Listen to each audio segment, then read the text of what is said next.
আমাদের সবার জীবনে এমন কেউ না কেউ আছে যাকে বললে সকাল ৯টায় আসবে, সে আসে 10:30টায়। মিটিং হোক, দাওয়াত হোক বা সাধারণ দেখা, দেরি যেন তার স্বভাব। তখন আমরা বিরক্ত হয়ে বলি, এরা ইচ্ছা করেই দেরি করে নাকি।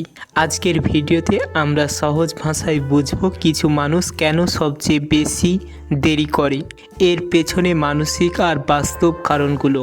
প্রথমত, সময় সম্পর্কে ভুল ধারণা। অনেক মানুষ সময়কে ঠিকভাবে হিসাব করতে পারে না। সে ভাবে এই কাজটা 5 মিনিটে হয়ে যাবে, কিন্তু বাস্তবে সেটা লাগে 20 মিনিট। এই মানুষগুলো সময়কে কম ধরে নেয় আর বারবার দেরি করে ফেলে।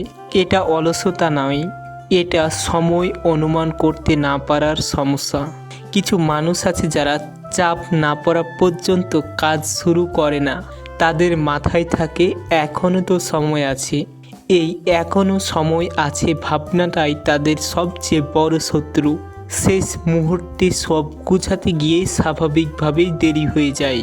কিছু মানুষের অতিরিক্ত আত্মবিশ্বাস। অনেকে ভাবে আমি পারবো, আমি ম্যানেজ করে ফেলবো। সে ভাবে ট্রাফিকে থাকলেও পৌঁছে যাবে, কাজ বেশি হলেও সময় মতো শেষ হবে। এই অতিরিক্ত আত্মবিশ্বাস তাকে বাস্তবতা দেখাতে দেয় না, ফলাফল সবসময় দেরি। চতুর্থত, গুরুত্ব না বোঝা। কিছু মানুষ দেরি করে কারণ সে বোঝে না তার দেরি অন্যের জন্য কতটা গুরুত্বপূর্ণ। তার কাছে 10 মিনিট কিছু না, কিন্তু অপেক্ষায় থাকা মানুষের জন্য এই 10 মিনিট অনেক বড়। এটা অনেক সময় অসচেতনতা, ইচ্ছাকৃত অসম্মান নয়।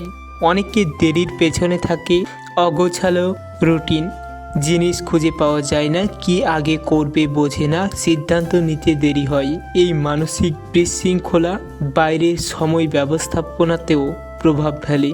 পাওয়া এক ধরনের স্বস্তি, অদ্ভুত হলেও সত্য। কিছু মানুষ দেরি করে এক ধরনের আরাম পায়। সে ভাবে আমি একটু দেরি করে আসব, এটা তাকে মানসিকভাবে কম চাপ দেয়।